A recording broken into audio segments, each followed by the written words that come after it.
तो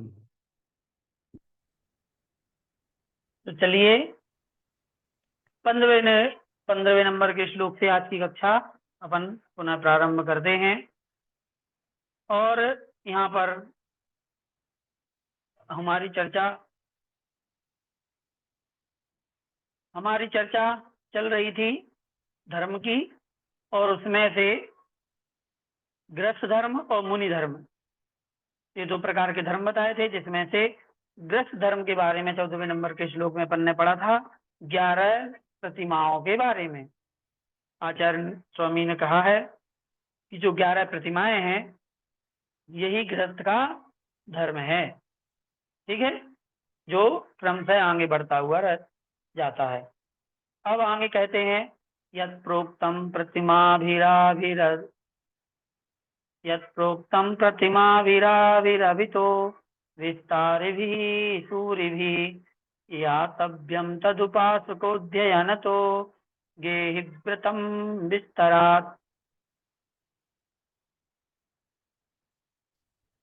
तत्रापि व्यसनोज्जनं यदि तदप्यासूत्रयत्रेव यत् तन्मूलः सकलं सतां व्रतविधिर्याति प्रतिष्ठां पराम। क्या कहते हैं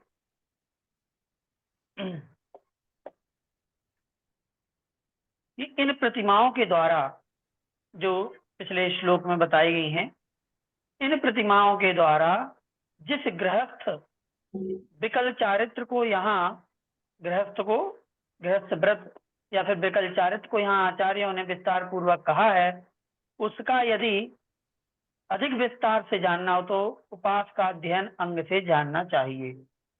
वहां पर भी जो हम देख लिए डिस्टर्ब करते हैं बार बार एडमिट करने के लिए हमें,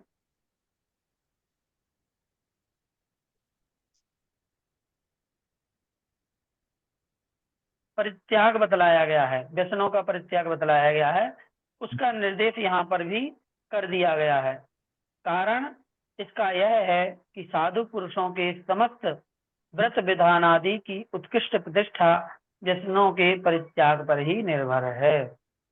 ठीक है, क्या कहा इस श्लोक में कि जो गृहस्थ धर्म के बारे में या विकल चारित्र के बारे में बताया है, इसको यहाँ पर संक्षेप में बता दिया गया है।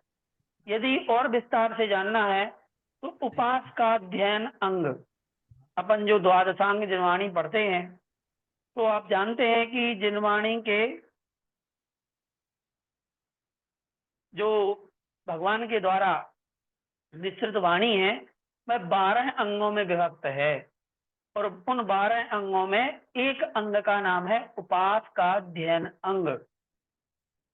वो उपास का अध्ययन अंग जो है वो चारित्र के विषय में वहां पर वर्णन किया गया है, इसलिए यहाँ आचार्य महाराज ने उपास का अध्ययन अंग की बात कही है। अब लेकिन बात यह है कि वर्तमान में इस नाम का कोई ग्रंथ प्राप्त नहीं होता है। अंग जो जब अपन जिनवाणी की पूजा करेंगे, आप लोग करते होंगे, उसमें जब क्या पढ़ते हैं जयमाला, तो जयमाला में 12 अंगों के नाम आए हैं। ठीक है, पहलो आचारांग बखानो पद अष्टादश सहज प्रमाणो दूजो सूत्र कृतम अभिलाषम पद 36 सहज गुरुभाषम तीजो ठानांग सुजानम, ऐसे करके पूरे लिखे हैं।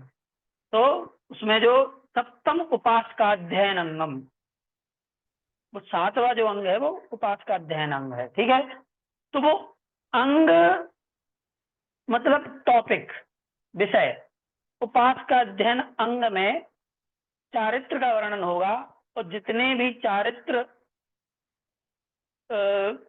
स्पेशलिस्ट जो ग्रंथ होंगे वो उपास का अध्ययन अंग कहलाएंगे।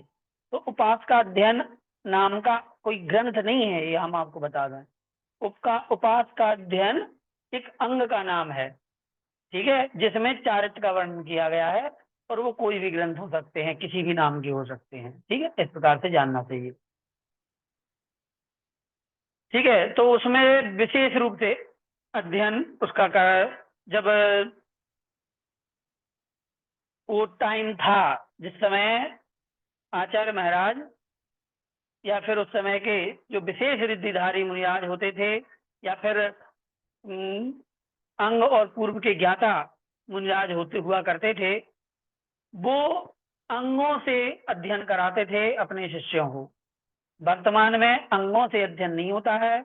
जो पूर्वाचार्यों के द्वारा रचित ग्रंथ हैं, उन्हीं ग्रंथों के माध्यम से हम सभी यहाँ पर स्वाध्याय करते हैं। ठीक है, तो ये अपन को जानना चाहिए। ठीक है, यहाँ पर एक विशेष बात बतलाई गई है कि यदि हम उपास का अध्ययन अंग से चारित्र की विशेष व्याख्या पढ़ेंगे भी, तो वहां पर भी एक बात निश्चित रूप से कही गई है, वह यह है कि गृहस्थ को भी किसी भी चारित्र को धारण करने के पहले क्या करना पड़ता है? व्यसनों का परित्याग करना पड़ता है। बिना व्यसनों के परित्याग किए। और यहाँ पर भी जो पिछले श्लोक में जब 11 प्रतिमाओं की बात कही, अंत में उन्होंने यही कहा था कि इन 11 प्रतिमाओं का पालन करने के पहले व्यसनों का त्याग तो करना ही है। ये आप नोट कर सकते हो।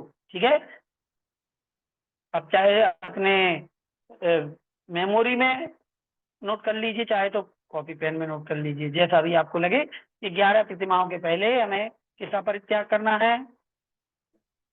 7 व्यसनों का। ठीक है, ये बात यहाँ पर कही गई है और इसी का निर्देश यहाँ पर भी कहा गया है कि 7 व्यसनों का त्याग किए बिना आंगिक आचार्य अपन नहीं समझ सकते, न धारण कर सकते हैं। और ये क्यों करना जरूरी है? क्योंकि इसका कारण यह है कि साधु पुरुषों के समस्त व्रत विधान आदि की उत्कृष्ट प्रतिष्ठा, जो उत्कृष्ट प्रतिष्ठा है, वो व्यसनों के परित्याग पर निर्भर है। मतलब जितने भी हम व्रत आदि ग्रहण करते हैं, वो उत्कृष्टता को तभी प्राप्त हो सकते हैं जब हमारा पहले से व्यसनों का त्याग हो। चलिए आगे चलते हैं। अब यहाँ पर आगे के श्लोकों में 7 व्यसनों के नाम और उनकी अलग अलग व्याख्याएं आएंगी। ये टॉपिक बहुत लंबा चलने वाला है, मतलब काफी श्लोक रहेंगे इनमें, 10, 15, 20 जितने भी हों। चलिए,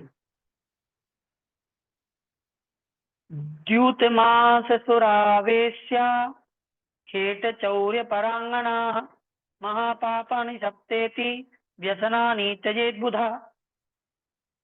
क्या इसमें नाम है? 7 व्यसनों के नाम।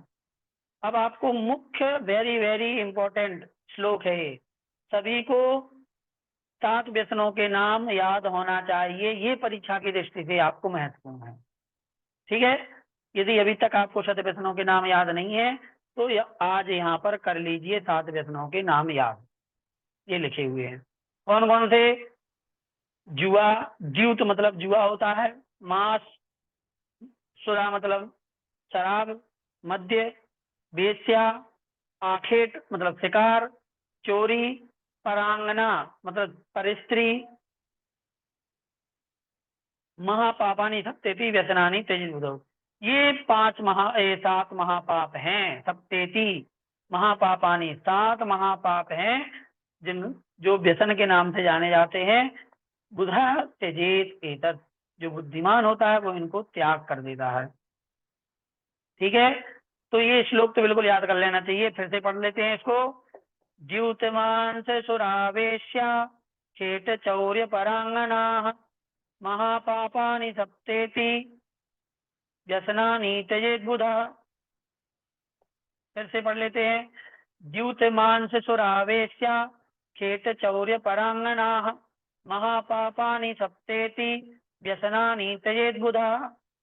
और एक अंत्य भाग पढ़ लेते हैं, याद हो जाना चाहिए। द्यूत मांस सुरावेश्या खेत चौर्य परांगणा महापापानि सप्तेति व्यसनानि त्यजेत बुधः। ये 7 व्यसनों के नाम यहाँ पर हैं। जुआ खेलना, मांस सेवन करना, शराब पीना। परीक्षा में श्लोक नहीं लिखना है, आपको सिर्फ नाम याद रखना है। श्लोक का कोई काम नहीं है, आप ध्यान कर लीजिए। ठीक है, तो जुआ खेलना, मांस खाना, शराब पीना, वेश्यागमन करना, शिकार करना, चोरी करना, परस्त्री गमन करना। ठीक है। तो ये यदि श्लोक आपको याद हो जाता है तो अच्छी बात है। तो यदि श्लोक याद नहीं होता है तो हम आपको दूसरी ट्रिक बता देते हैं, क्योंकि अक्सर ये इनके नाम भूल जाते हैं, इधर उधर हो जाते हैं। तो देखो, सबसे पहले मध्य मास, दो चीज हैं, मध्य और मास। ठीक है। तो ये सेवन करने वाली चीज हो गई। फिर खेलने वाली चीज कौन कौन सी है? जुआ खेलना, मतलब एक्टिविटी जिसमें होगी, तो जुआ खेलना, चोरी करना, शिकार करना। ठीक है। मध्य, मास और जुआ। फिर इसके बाद चोरी करना, शिकार करना, दो करने वाली चीज हो गई, चोरी करना, शिकार करना। ठीक है। तो तीन दो पांच हो गए, और दो हैं स्त्री से रिलेटेड, वेश्यागमन और परस्त्री सेवन, तो सात हो गए। ठीक है। तो दो हैं स्त्री से रिलेटेड, मतलब वेश्यागमन और परस्त्री गमन, और दो हैं करने की चीजें जैसे चोरी करना, शिकार करना, चार हो गए। और दो हैं खाने संबंधी, ग्रहण करने वाली चीजें, तो मद्यपान और मांस भक्षण, और एक बचा जुआ खेलना। तो ऐसे आप याद रखना। ठीक है। चलिए, ये निशान क्यों लगा रहे हो भैया? कौन लगा रहा है? किसी के बच्चे के हाथ में मोबाइल आ गया क्या है?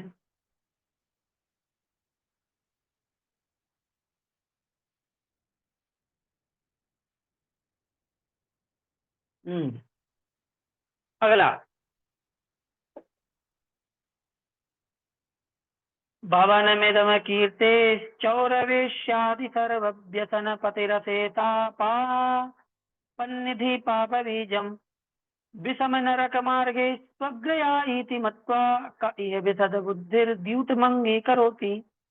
अब इसमें कोई समझाने की चीज नहीं है, सिंपली हम इसको पढ़ते जा रहे हैं, आपको समझ में आता चला जाएगा। अब यहाँ पे सबसे पहले वचन कौन था? यहाँ पर जुआ खेलना। तो जुआ के बारे में दो तीन श्लोकों में चर्चा करेंगे। ठीक है। तो एकदम सिंपल से श्लोक हैं, कोई ज्यादा समझाने की चीज नहीं है। तो क्या कहते हैं कि यह जुआ निंदा का स्थान है। जुआ निंदा का स्थान है, चोरी एवं वेश्या आदि अन्य सब व्यसनों में मुख्य है, मुख्य है ये। समस्त आपत्तियों का स्थान है, पाप का कारण है, तथा दुखदायक नरक के मार्गों में अग्रगामी है। इस प्रकार जानकर यहाँ लोक में कौन सा निर्मल बुद्धि का धारक मनुष्य होगा जो जुआ को स्वीकार करता है? अर्थात कोई नहीं है जो बुद्धिमान होकर के और जुआ को एक्सेप्ट करेगा। जो दुर्बुद्धि मनुष्य हैं वे ही इस अनेक आपत्तियों के उत्पादक जुए को अपनाते हैं, ना कि विवेकी मनुष्य। ठीक है। ये बात आपको समझ में आ गई होगी बिल्कुल से, कि जो जुआ निंदा का स्थान है, सारे व्यसनों में मुख्य है, ये सबसे बड़ा व्यसन है। ठीक है। और नरक ले जाने के लिए ये समझ लो कि सिंह द्वार है ना। इसलिए जो अच्छी बुद्धि का धारक विवेकी मनुष्य होगा कभी जुआ में हाथ नहीं डालेगा। मैं इसमें ज्यादा अभी डिटेल में नहीं जाऊंगा, आप लोग इसको भली भांति समझते हैं, क्योंकि अपन को श्लोक कवर करने हैं, नहीं तो फिर बहुत समय हो जाएगा, है ना। अगला श्लोक जो है वो पढ़ा क्या हमने?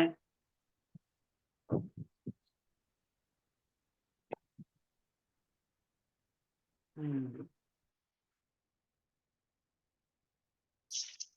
भैया जी तो बताइए, श्लोक, शेयर मार्केट है क्या जुआ? हाँ शेयर मार्केट। क्या? शेयर मार्केट, शेयर मार्केट देखो दो प्रकार से होता है। यदि आप पूछ रहे हैं तो हम बताई दे रहे, बाकी हम आगे चलते थे। कोई भी वो चीज है जहां पर आप पैसे लगाओ और उसमें आपका ज्ञान, ज्ञान से वो ना प्राप्त करके, बल्कि आप बाई लक, तुक्के से कि जीत गए तो जीत गए, नहीं जीते तो गए पैसे, वो जुआ है। और दूसरा, जहां पर आप उसको मनमौजी से, आप आप भले हार रहे हो फिर भी आपको व्यसन लग जाता है, मतलब लत लग जाती है, तो ऐसी जगह पर वो जुआ हो जाता है। लेकिन शेयर मार्केट में दो प्रकार से होता है। पहला एक कि व्यक्ति को कुछ ज्ञान नहीं होता, उसे तो पता है कि हमें इसमें पैसे लगाना है, बढ़ गए तो ठीक है, नहीं बढ़े तो डूब गए। और दूसरा वो होता है जो प्रॉपर उसकी स्टडी करता है, क्योंकि उसमें जैसे घर की दुकान होती है ऐसी ही वो सारी दुकानें हैं, बड़ी बड़ी कंपनियां हैं जो शेयर खरीदती हैं, ठीक है। तो यदि आप उस दुकान के बारे में जानते हो कि इसकी दुकान अच्छी चल रही है कि नहीं चल रही है कि क्या है, तो आप उसमें पैसे लगाओगे, नहीं तो नहीं लगाओगे, उसके शेयर खरीदोगे। शेयर मतलब क्या होता है, हिस्सा लेना। तो हिस्सा किसका लेंगे अपन, जिसका बिजनेस बढ़ रहा है उसका लेंगे। तो यदि तो ये कब कर पाओगे, जब आप उसके बारे में जानोगे प्रॉपर। तो फिर आप बिजनेस कर रहे हो कि हाँ भैया ये कंपनी अच्छा काम कर रही है, तो इसमें हम भी इसके हिस्सेदार बने जा रहे हैं कंपनी में, इसका प्रॉफिट होगा तो हमारा भी प्रॉफिट होगा, इस प्रकार से। और लेकिन आपको कुछ भी पता नहीं है, सिर्फ आपने कहा हाँ चलो एक काम करते हैं, इसमें बहुत सारे पैसे बनते हैं, चलो हम लगा देते हैं, और लगा दिए, और कुछ भी उसका पता नहीं है, और अगले 2 साल जितना भी हुआ चला गया, तो आप हाथ मलते रह गए, तो फिर से लगा दिए, चलो इस बार फायदा लगेगा। तो इस प्रकार से यदि कुछ होता है ना, तो वो जुआ में जाए। तो ये अपन को डिसाइड करना पड़ेगा, कर्म खेल उसमें पैसे लगाने वाले को, कि आप जानते हो प्रॉपर कि नहीं जानते हो उस चीज को, और आप बिजनेस को समझते हैं कि नहीं समझते हैं, तब जाके वो होगा। तुक्केबाजी में नहीं होगा, तुक्केबाजी में तो वो फिर उसी में चला जाएगा। ये है। क्वा कीर्ति क्व दरिद्रता क्व विपदा क्व क्रोध लोभादया चौर्यादि व्यसनम क्व च क्व नरके दुःखम मता मृतानां निराम चेतश्चेद गुरुमा मोहतो न रमते द्यूते वदन्त्युन्न तत्प्रज्ञा यद्भुवि दुर्नयेषु निखिले ते तद्दुरी स्मर्यते। जैसे हमारे लिए कई लोग, जैसे हमारे स्कूल में बहुत सारे शिक्षक हैं जो करते हैं, शेयर मार्केट में पैसे लगाते हैं। कुछ हमारे मित्र लोग भी हैं जो लगाते हैं उसमें, हमसे भी कहते हैं कि तुम भी लगाओ तो वही कुछ फायदा हो जाएगा। भैया हमें पता ही नहीं है उसका क्या फायदा, हम कैसे लगा लें, कैसे मतलब पैसे इन्वेस्ट कर दें। इन्वेस्ट ये वो, यदि आपको प्रॉपर नॉलेज है तो इन्वेस्ट है, नहीं तो जुआ हो जाएगा। तो अपन किसी उसमें पढ़ते नहीं है, अपने पास इतने पैसे हैं कि जो चले जाएं तो गम ना हो, अपने लिए 1-1 रुपए कीमती है ना। लेकिन जिनको नॉलेज है, जानते हैं, अच्छे से समझते हैं, तो वो उसको उसका उतार चढ़ाव संभाल सकते हैं, जान सकते हैं। तो इस प्रकार से समझना चाहिए। आगे कहते हैं, यदि चित्त महामोह से जुए में नहीं रमता है, तो फिर अपयश अथवा निंदा कहाँ से हो सकती है, निर्धनता कहाँ रह सकती है। देखो, यदि हमारा, देखो अभी कह रहे हाउजी खेलना जुए में आएगा या क्या। हाउजी खेलना देखो 2 प्रकार से होती है इसमें। आप यदि सिर्फ पैसे लगा करके पैसे के उद्देश्य से ही खेल रहे हो और कुछ है ही नहीं उसमें बीच में, तो फिर लॉटरी या वो हो जाएगा। अच्छा, लॉटरी भी अलग चीज है। जुआ एक व्यसन है, खेल नहीं है वो, जिसमें आप एक बार पैसे लगा करके और फिर कहे कि हाँ, और क्या होता है उसमें 10 के 100 गुने, 10 के 1000 गुने, वो जुआ होता है। अब हाउजी है, हाउजी में प्रॉपर गिफ्ट रख दी गई है सामने, कि जो फर्स्ट आएगा वो उसको ये मिलेगा, सेकंड आएगा ये मिलेगा, थर्ड आएगा ये मिलेगा, और एक टिकट की राशि निश्चित कर दी है। क्योंकि यदि नहीं रखेंगे तो फिर किसको दें किसको नहीं दें, ये तो व्यवस्था के लिए अपन ने 10 रुपए 20 रुपए 50 रुपए तो कितनी भी रख दो, ठीक है, लेकिन एक गिफ्ट रख दी है, जो जीतेगा वो सिकंदर। इस प्रकार से समझना चाहिए। तो ऐसे नहीं होता है। हाँ जी। ठीक है। और उसमें भी यदि और उसको अच्छा बनाना है तो जो नंबरिंग होती है उनमें कुछ ज्ञान की चीजें इंक्लूड कर दो। जैसे हमारी जो सांगानेर संस्थान की हाउजी है उसमें हर एक नंबर पे और हर एक जो सिक्का है वो प्रिंटेड है। उसमें यदि एक नाम निकलता है उसकी डिटेल रहती है, उसको पढ़ते हैं बोलते हैं। जब पढ़ते हैं तो सामने वाले को सुनना भी होता है, और जब वो टिकट लेकर के आता है तो उससे पूछा भी जाता है कि तुम्हारे जो नंबर क्रॉस हुए हैं इनमें ये नाम आए हैं, इनके बारे में तुमने क्या क्या सुना, हमने बताया, नॉलेज बढ़ती है। तो ऐसे गेम होना चाहिए। लेकिन प्योर पैसे से 10 के 100 1000 ऐसे करें तो जुआ में चले जाएगा। ठीक है, तो ये इसको समझना चाहिए। तो क्या कहते हैं जुए के बारे में? यदि चित्त महामोह से जुए में नहीं रमता है तो फिर अपयश अथवा निंदा कहाँ से हो सकती है? मतलब यदि कोई जुआ नहीं खेल रहा है तो निंदा भी नहीं हो सकती, अपयश नहीं हो सकता है। अब देखो कुछ मोबाइल में गेम आते हैं जैसे रमी सर्किल है, वो प्योर क्या है, वो पैसे ही के लिए है कि आप इतने पैसे लगाओ, जो जीतेगा उसको इतने मिल जाएंगे, उसमें कुछ भी नहीं है। ऐसे ही जो क्रिकेट मैच का सट्टा वगैरह लगता है वो कि हाँ 10 लगाओ, यदि इतने हो गए तो इतने मिलेंगे, यदि ये बात सही हो गई तो इतने मिलेंगे, यदि ये बात सही हो गई तो इतने मिलेंगे। और उसमें क्या होता है, लोग लाखों रुपए डुबा देते हैं अपने। कितने हमारे इसी टीकमगढ़ में ही एक दो जन का हमने सुना कि लॉटरी में लाखों रुपए डूब गए। हमारे एक दो मित्र हैं, लाखों रुपए डूब गए। और आदत बन जाती है तो बहुत नुकसान हो जाता है। तो बच्चों को कम से कम इस चीज से जरूर बचाना। आप लोग मोबाइल खेलते रहते हैं तो ये ध्यान रखना कि उनके पास अकाउंट वगैरह ना हो। बड़े बच्चे हैं तो उनपे भी इस चीज का ध्यान रखने के, मोबाइल चलाते हैं तो आप पीछे से देख लिया करो एक बार कि क्या चला रहे हैं क्या नहीं चला रहे हैं। श्लोक के बारे में छोड़ दीजिए, श्लोक की रीडिंग आप छोड़ दीजिए। अपन को तो विषय ध्यान देना है क्योंकि उसमें हम समय ज्यादा नहीं देना चाहते।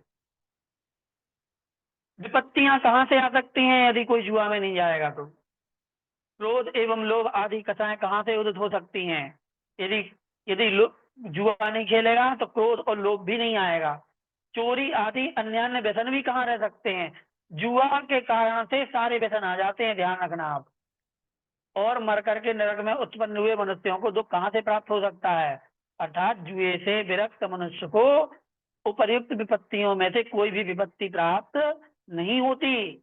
इस प्रकार उन्नत बुद्धि के धारक विद्वान कहा करते हैं।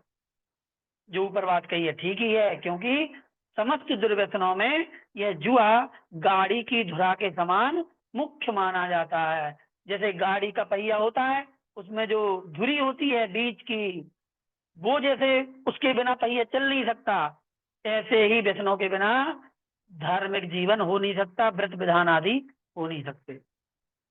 ठीक है, तो ये पॉइंट नोट करने का है कि समस्त दुर्व्यसनों में, 7 व्यसनों में जो जुआ है वो जुआ गाड़ी की धुरी के समान है। मतलब यदि जुआ है तो सारे व्यसन हैं, यदि जुआ नहीं है तो सारे व्यसन खत्म भी हो जाएंगे। ठीक है, ये तो ये अब नोट कर लेना कि जुआ को क्या बताया गया है, गाड़ी की धुरी के समान। आगे श्लोक है, विभत् विभत्तु प्रणिघातो भव भव शुचि भवम शुचि कृमि स्थानम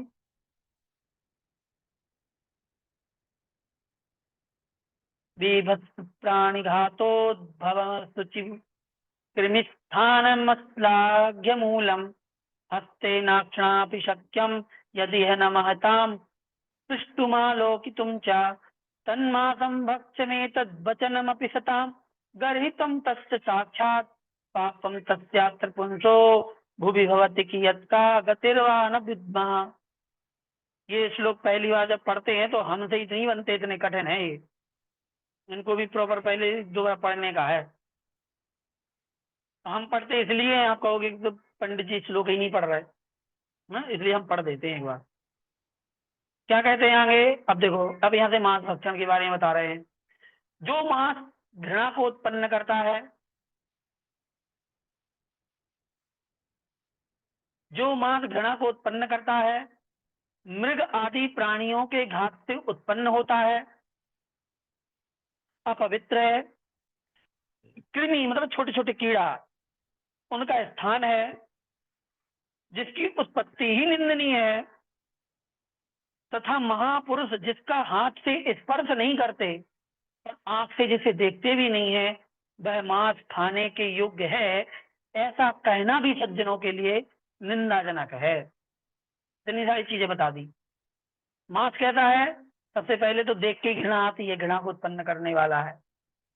मृग पशु पक्षियों के मारने के बाद वो मिलता है, अपवित्र है, घृणास्पद है, और छोटे छोटे त्रस्त जीव उसमें जन्म लेते रहते हैं, इसीलिए। और महापुरुष को इसको स्पर्श भी नहीं करते हैं। और ऐसी उस चीज को यदि कोई कहे सज्जन व्यक्ति कि मांस खाने योग्य है, तो वो तो उसकी बात ही निंदाजनक है। इसलिए ऐसे अपवित्र मांस को जो पुरुष साक्षात खाता है, उसके लिए यहाँ लोक में कितना पाप होता है तथा उसकी क्या अवस्था होती है, इस बात को हम नहीं जानते। मतलब इतनी खराब चीज को भी यदि कोई प्रसन्नता के साथ सेवन करेगा तो क्या दशा होगी पता नहीं। ठीक है, तो मांस चूंकि सबसे पहले तो मृग आदि प्राणियों के वध से उत्पन्न होता है। मांस कैसा होता है? किसी जीव को मार करके। दूसरा, उसमें असंख्य अन्य त्रस्त जीव उत्पन्न हो जाते हैं। जैसे ही वहां से हम किसी जीव को मार के मांस अलग करते हैं, उस मांस में अंतर्मूत के अंदर से उसमें तुरंत ही अन्य त्रस्त जीवों की उत्पत्ति होने लगती है और उनकी भी हिंसा होती है। इस कारण उसके भक्षण में हिंसा जनित पाप का होना अवश्यंभावी है। अतएव सज्जन पुरुष इसका केवल परित्याग ही नहीं करते, अपितु उसको भी हाथ से स्पर्श करना, आंख से देखना भी बुरा समझते हैं। मांस भक्षक जीवों की दुर्गति अनिवार्य है। ठीक है, इसमें कुछ समझाने का है नहीं। ठीक है, सिर्फ एक ही बात समझने की है कि मांस बहुत ही अपवित्र, घृणास्पद और हिंसा से उत्पन्न होने वाली वस्तु है, इसलिए बुद्धिजीवी विवेकी व्यक्तियों को उसका परित्याग कर देना चाहिए। अब बात ये आती है कि प्रत्यक्ष में तो सारे जैनों ने त्याग कर दिया है। ठीक है, कम से कम जो एक अवस्था के ऊपर पहुंच चुके हैं। जो नई अवस्था के हैं उनमें बड़ी विसंगतियां हैं, ध्यान रखना। जिनके बच्चे बाहर पढ़ने जाते हैं, घर से बाहर रहते हैं, हॉस्टल्स में रहते हैं, पढ़ते हैं या पढ़ने के बाद जॉब कर रहे हैं, उन पर हमें डाउट है। डाउट इसलिए है क्योंकि उनके संगी साथी ही हमें बताते रहते हैं और इसके बारे में पता कि मतलब कोई ना कोई 100% नहीं कह सकते, लेकिन बाहर जाने के बाद अन्य मित्रों के साथ में होटलों में जाना, जिनके घरों से संस्कार इस प्रकार की कठोरता से नहीं दिए गए हैं, उनकी कोई गारंटी नहीं है कि वो शराब और मांस का भक्षण नहीं कर रहे हैं। तो भैया अपने अपने बच्चों को संभालना, ध्यान रखना, आगे चल करके वो इन बातों को ध्यान रखें और इन व्यसनों से दूर रहें। मांस भक्षण और शराब आदि चीजों से तो कम से कम दूर रहें। और शराब तो इतनी कॉमन हो गई है कि कुछ पूछो मत। ठीक है, ये आप लोग भी जानते हैं। चलिए आगे चलते हैं। गतो ज्ञाति कच्चित बहिरपि न यद्येति सहसा शिरो हत्वा हत्वा कलुषित मनारोधिति जनः।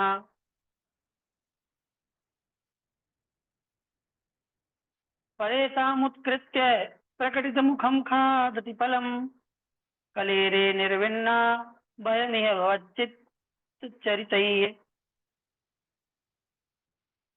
क्या कहते हैं? देखो कितनी अच्छी बात कही है। जो मांस का सेवन करते हैं उनको समझना चाहिए कि देखो यदि कोई अपना संबंधी स्वकीय स्थान से मतलब अपने स्थान से बाहर भी जाकर शीघ्र नहीं आता तो मनुष्य मन में व्याकुल हो जाता है, सिर को बार बार पीटता रोता है। वही मनुष्य अन्य मृग आदि प्राणियों के मांस को काटकर अपने मुख को फाड़ता हुआ खाता है। हे कलिकाल, यहाँ हम लोग तेरी इन विचित्र प्रवृत्तियों से निर्वेद को प्राप्त हुए हैं। क्या कह रहे हैं?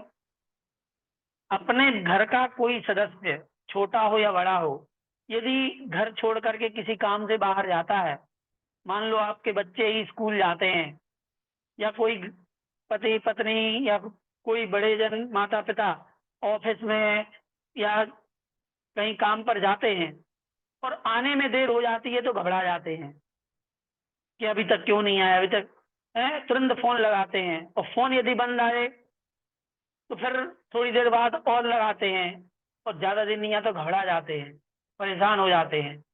और जब हम अपने भाई बंधु के प्रति इतने परेशान होते हैं, तो आप सोचिए कि जिन जीव जंतुओं को वो मांसभक्षी व्यक्ति खा रहा है, उसका भी परिवार होता है, उसके भी चाहने वाले होते हैं, उनके ऊपर क्या बीतती होगी इसके बारे में हम नहीं सोचते हैं, है ना। तो ऐसे उन जीवों को मार करके व्यक्ति आराम से खा रहा है मुंह फाड़ फाड़ करके। तो हे कलिकाल, एक गजब की प्रवृत्ति है तेरी, इससे आचार्य महाराज कहते हैं हम निर्वेद को प्राप्त हो गए हैं, अर्थात अंदर से वैराग्य उत्पन्न हो गया है, हमारा संसार से पूरे मन ही कट गया है ऐसे संसार से, कि ऐसे भी लोग दुनिया में होते हैं जो अपने लिए अलग रूल और दूसरे के लिए अलग नियम ऐसे चलते हैं। ठीक है, ये बात यहाँ पर बताई गई है। कहने का तात्पर्य इतना ही है कि भैया आज हम करेंगे श्लोक नहीं, हमारा समय से चलता है, 8:13 हुए हैं, हम 8:20 पे खत्म कर देंगे। ठीक है,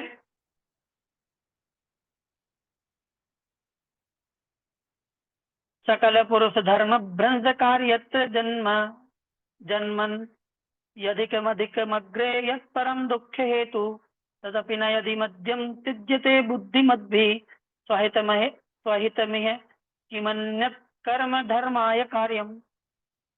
क्या कह रहे हैं, अब यहाँ मध्य की बात आ गई, जुआ मास अब मध्य, जो मध्य इस जन्म में समस्त पुरुषार्थों का नाश करने वाला है और आगे के जन्म में अत्यधिक दुख का कारण है, उस मध्य को यदि बुद्धिमान मनुष्य नहीं छोड़ता तो फिर यहाँ लोक में धर्म के निमित्त अपने लिए हितकर दूसरा कौन सा काम करने योग्य है, कोई नहीं। अर्थात मध्यपायी मनुष्य ऐसा कोई भी पुण्य कार्य नहीं कर सकता जो उसके लिए आत्महित कारक है। क्या मध्य कैसा है, शराब कैसी है, समस्त पुरुषार्थों का नाश करने वाला है। पुरुषार्थ कितने, 4, धर्म अर्थ काम और मोक्ष, सभी पुरुषार्थों का नाश करने वाला है शराब, और आगे के जन्म में भी अत्यधिक दुख देने वाला है। ऐसा जान करके भी समझ करके भी यदि कोई मनुष्य इस प्रकार के मध्य को नहीं छोड़ता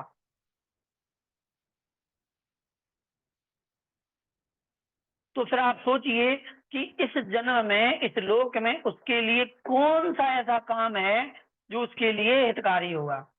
सबसे बड़ा काम तो यही है हितकारी कि आप शराब का त्याग कर दो, इससे बड़ा हितकर काम कुछ नहीं हो सकता। बात समझ में आई, इससे बड़ा पुण्य कार्य कुछ नहीं हो सकता जिससे उसकी आत्मा का कल्याण हो। एक ही है महत्वपूर्ण, वो है मध्य का त्याग करना। यदि ये भी नहीं कर पा रहे तो समझ लो कुछ नहीं कर पा रहे। और देखो विशेषार्थ में क्या लिखा, शराबी मनुष्य ना तो धर्म कार्य कर सकता है ना अर्थोपार्जन कर सकता है। 4 पुरुषार्थ है, धर्म धर्म नहीं कर सकता, अर्थ धन पैसा भी नहीं कमा सकता, और ना यथेच भोग भोग सकता है। इस प्रकार इस भव में तीनों पुरुषार्थ से रहित होता है और परभव में वह शराब आदि के द्वारा नरक आदि दुर्गतियों को प्राप्त होता है, दुख भोगता है। इसलिए इसका हमेशा के लिए त्याग कर देना चाहिए। आस्था में दद्यदि है जननी बल्लभाम मन्यमाना निंद्या चेष्टा विदति जना निस्त्रपापीत मध्याः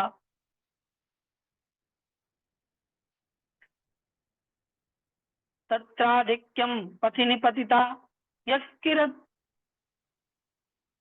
यत्किरत् सारमेयात् वक्त्रे मूत्रम मधुर मधुरम भासमाना पिबन्ति। क्या कहते हैं?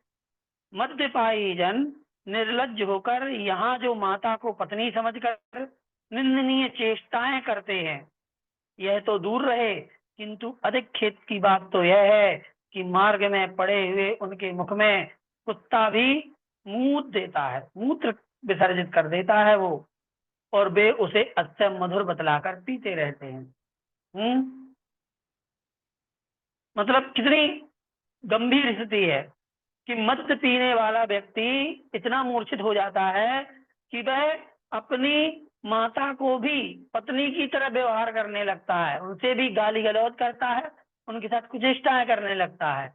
ये तो करता ही है, इसके अलावा वह मूर्छित होकर के, मदमस्त होकर के नाली में पड़ा रहता है, और उस पे कुत्ता जाकर के उसके मुंह पे सूसू कर जाएगा, और मुंह पे सूसू कर जाएगा, उसको भी वो मधुर मधुर बोल करके और पी जाएगा। इतना भयंकर का नशा है, फिर भी यह व्यक्ति छोड़ नहीं पा रहा है। सोचो, या खादन्ति फलं पिबन्ति चतुराम जल्पन्ति मिथ्यावचा नयन्ति द्रविडार्थमेव विदधत् यर्थप्रतिष्ठाक्षतिम् नीचानामपि दूरवक्रमनसः पापात्मिका कुर्वते लालापानमहर्निशं न नरकं वेश्याभिहाय परम।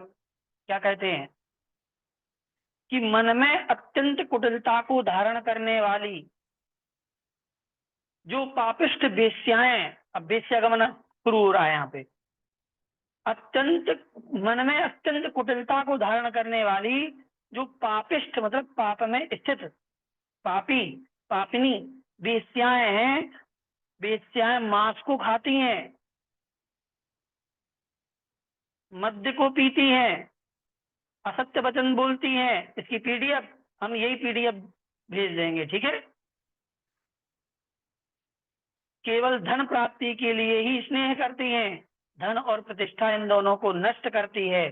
तथा जो वेश्याएं नीच पुरुषों की भी लार को पीती हैं, उन वेश्याओं की छोड़कर दूसरा कोई नरक नहीं है, अर्थात ये वेश्याएं नरक गति प्राप्ति की कारण हैं। बताओ, सबसे बड़ी बात, वेश्याएं कैसी होती हैं? कुटिलता को धारण करने वाली, मांस मद्य को पीने वाली, खाने वाली, झूठ बोलने वाली होती हैं, और उनका केवल एक ही मकसद होता है, धन, पैसा। जो सामने व्यक्ति जाता है उससे वो स्नेह दिखाती हैं, लेकिन वो प्रेम उनका होता नहीं है, पैसे खींचने का वो कारण होता है। पैसे आ जाएं तो तुम जाओ गड्ढे में, कोई मतलब नहीं होता। इसलिए ऐसी उन नीच में वेश्याओं के चक्कर में किसी भी पुरुष को नहीं फंसना चाहिए, उनसे दूर रहना चाहिए, ये नरक के कारण है। रजकशिला रजकशिला सदृशी भी कुरकुर कर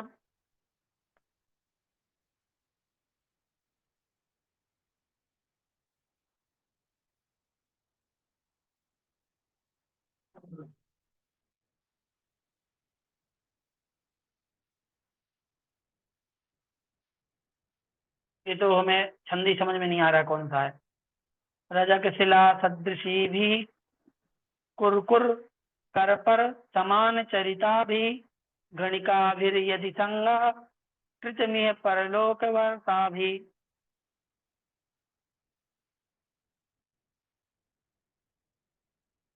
क्या कहते हैं? जो वेश्याएं, फिर से वेश्या से संबंधित है ये श्लोक, जो वेश्याएं धोबी को कपड़े धोने के, चलो इसको पढ़ करके खत्म करते हैं, ठीक है। जो वेश्याएं धोबी की कपड़े धोने की शिला के समान हैं तथा जिनका आचरण कुत्ते के कपाल के समान है, ऐसी वेश्याओं से यदि संगति की जाती है तो फिर यहाँ प्रभव की बातों से बस हो। मतलब क्या? मतलब एक तरफ अपन बैठ करके यहाँ प्रभव की बातें करें हैं, और दूसरी जगह कोई व्यक्ति वेश्याओं की संगति करे, तो फिर वो कोई काम का नहीं है प्रभव की बातें करना। क्यों? क्योंकि वो वेश्याएं कैसी होती हैं? धोबी के कपड़े धोने की सिला के समान होती हैं। क्या समझ में आया? धोबी का कपड़े धोने की सिला, जो पत्थर होता है, नदी के किनारे का जो पाट जिसे अपन बोलते हैं, वो कैसा होता है? वो किसी एक का नहीं होता। जो भी आता है खाली पाट मिलता है तो वहां जाकर के कपड़े धोता है, धो करके आ जाता है। ठीक है। वैसे ही वेश्याएं होती हैं, उनका कोई एक व्यक्ति नहीं होता है। जब भी उनका फ्री टाइम होता है, जो व्यक्ति उनसे संपर्क करता है उतने देर के लिए उनकी हो जाती हैं, और बस, और बाद में फिर से अकेली। तो इस प्रकार से वो कपड़े धोने की सिला के समान बताया है वेश्या को, ये नोट कर लेना। और उनका आचरण कुत्ते के कपाल के समान होता है। ऐसी संगति इस और उनकी संगति करने के बाद, देखो विशेषार्थ में क्या लिखा है, जिस प्रकार धोबी के पत्थर पर अच्छे बुरे सब प्रकार के कपड़े धोए जाते हैं, है ना, अच्छे भी कपड़े धोए जाते हैं, बुरे भी, और हर कोई धोता है। और जिस प्रकार एक ही कपाल को अनेक कुत्ते खींचते हैं, हाँ ये एक ही कपाल, एक हड्डी का टुकड़ा मिल जाए और दो चार कुत्ते हो जाएं, वे उसी हड्डी को चार कुत्ते पकड़ पकड़ के खींचेंगे, लड़ेंगे आपस में। उसी प्रकार जिन वेश्याओं से ऊंच नीच सब प्रकार के पुरुष संबंध रखते हैं, वेश्याओं से अनुरक्त रहने से इस भाव में धन और प्रतिष्ठा का नाश हो जाता है, और अगले भाव में भी नरक आदि महान कष्ट भोगने पड़ते हैं। इसलिए यदि आत्मकल्याण चाहते हैं तो इनसे दूर रहना चाहिए। चलिए, बहुत हो गया समय।